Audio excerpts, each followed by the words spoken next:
Hello everyone, आज का जो टॉपिक है वो है 135 formula for daily task management. ये एक ऐसा फॉर्मूला है जो अगर हम फॉलो करते हैं तो ना ही सिर्फ हम अपने टाइम को प्रॉपर यूटिलाइज कर सकते हैं, हम ये भी देख सकते हैं कि हमारे इम्पॉर्टेंट काम ज़रूर हम करें और जब हम वो काम करें वो एफिशिएंटली अच्छे से हो और ज़्यादा से ज़्यादा फोकस के साथ हो। जब भी कोई काम ज़्यादा फोकस के साथ होता है, एफिशिएंटली होता है, उसका जो रिजल्ट होता है वो डेफिनेटली बेटर आता है।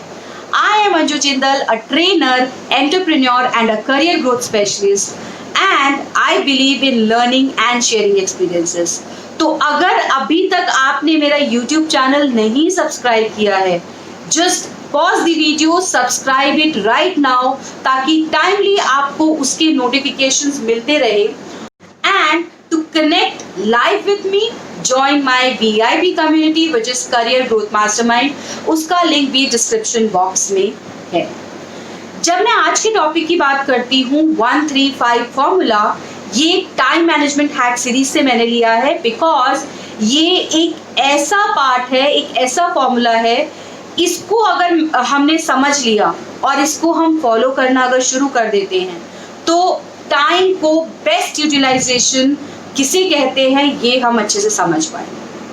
135 फॉर्मूला के हिसाब से सिंपल सा लॉजिक है कि हमें जब अपनी डेली टास्क लिस्ट बनानी है, जो हम वीक के बिगिनिंग में एक वीक की बनाएंगे, तो उसे बहुत बड़ा नहीं रखना है और वो जम्बल्ड मैनर में नहीं होगी। ये नहीं कि जो काम आ रहा है हम उसको लिखते जाएंगे, हमें उसे प्रॉपर पैटर्न में लिखना है ताकि हम उसी सीक्वेंस में काम करते जाए। जनरली क्या होता है, हम लोग जब टू डू लिस्ट बनाते हैं हम वो सारे काम अपने टू डू लिस्ट में डाल देते हैं, जो छोटे बड़े जैसे भी हैं, और हम उसको करना शुरू कर देते हैं। अब पहली चीज, उस टू डू लिस्ट को देखकर हमें यही नहीं समझ में आता कौन से काम को हम पहले करें और कितना समय दें, तो टाइम के ऊपर हमारा कंट्रोल नहीं रहता और कौन से काम को पहले करना है इस पे हमारा कंट्रोल नहीं रहता अगर रैंडम टू डू लिस्ट होती है। बट अगर मेरी टू डू लिस्ट 135 शेड्यूल के हिसाब से होती है तो एक वो प्रॉपर फॉर्मेट में होती है, कितना टाइम किस काम को देना है ये क्लियर रहता है और कौन से मेरे इंपॉर्टेंट काम हैं, कौन से काम को करने के लिए मुझे अभी टाइम लगाना है ये क्लियर रहेगा। इससे जो मेरा टाइम वेस्ट होता है ना ढूंढने के लिए कि कौन सा काम करना है वो भी बचेगा। So let us see how this 135 formula works. इसके लिए बेसिकली आपको क्या करना है, जब आप वीक के बिगिनिंग में बैठे हैं 7 डेज के लिए, ऊपर लिख लीजिए पेपर पे एवरी डे का नाम, मंडे ट्यूसडे वेडनेसडे करके, और उस पूरे पेपर को फिर 3 रोज में डिवाइड कर लीजिए। पहली रो में आप लिख दीजिए हाई एनर्जी, दूसरी रो में आप लिख दीजिए मीडियम एनर्जी और तीसरी रो में आप लिख दीजिए लो एनर्जी। नाउ जो हाई एनर्जी वाला टाइम है, इसका मतलब है वो टाइम जब आपकी एनर्जी बहुत हाई रहती है और वो यूजुअली वो टाइम है जब आप पूरे फोकस के साथ काम करते हैं, जो कि इन जनरल केसेस मॉर्निंग का टाइम रहता है, फर्स्ट हाफ जिसे हम कहते हैं वो रहता है। अब ये टाइम जो होता है ना, ये बहुत क्रूशियल है। अगर हम इसको ठीक से यूटिलाइज करते हैं और इम्पॉर्टेंट काम करने के लिए यूटिलाइज करते हैं तो रेस्ट डे भी मेरा बहुत अच्छा जाता है।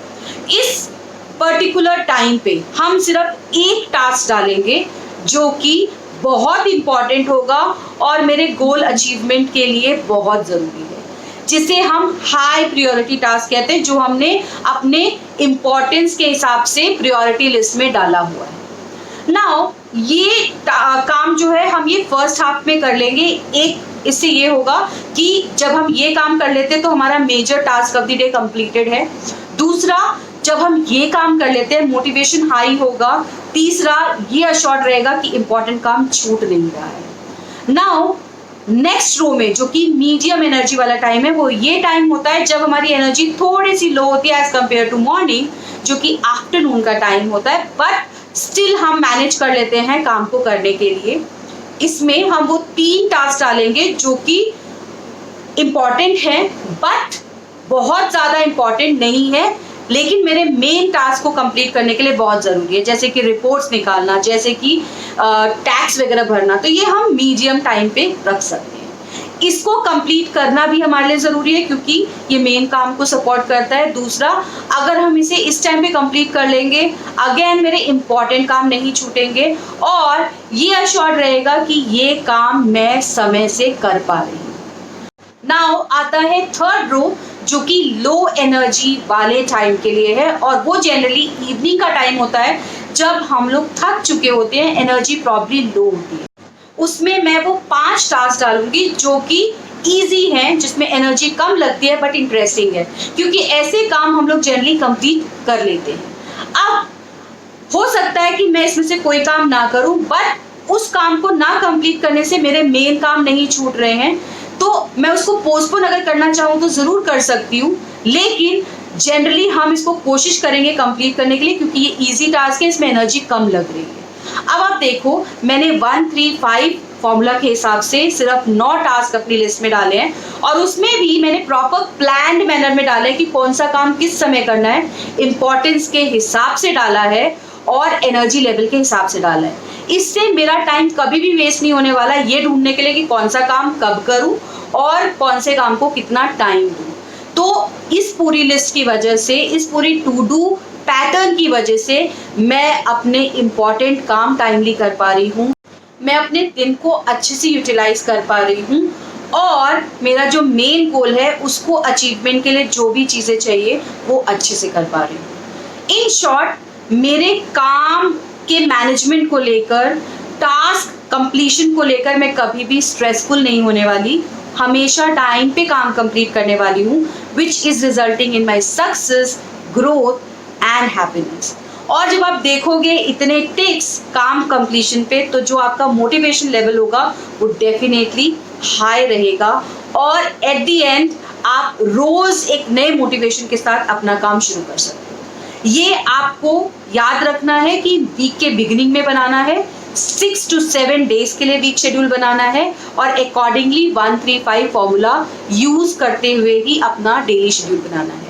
इसका एक स्क्रीनशॉट मैंने डिस्क्रिप्शन बॉक्स में डाला है ताकि आपको हेल्प मिल सके कैसे इसको बनाना है। एंड रिमेंबर, ज़्यादा बड़ी लिस्ट नहीं बनानी है, ओनली 9 टास्क, जिसमें कि 1 high and important task at high level energy time, 3 medium task at medium level energy time, and 5 easy task at low energy level time.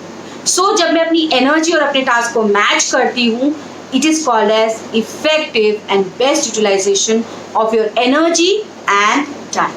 That is why मैंने पहले ही कहा था कि आज की टिप जो है ना वो बहुत हेल्पफुल रहने वाली है।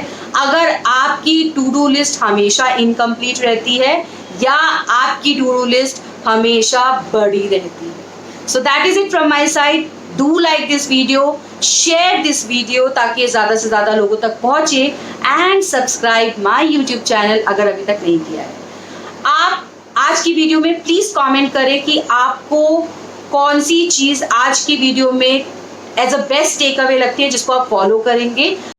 ऑल्सो आप अपने सजेशंस भेजें उन टॉपिक के बारे में जिन पे आप चाहते मैं वीडियो बनाऊं, और टाइम मैनेजमेंट करें, अपने टाइम को अच्छे से यूटिलाइज करें ताकि आप अपने करियर ग्रोथ में ऐड ऑन कर सकें।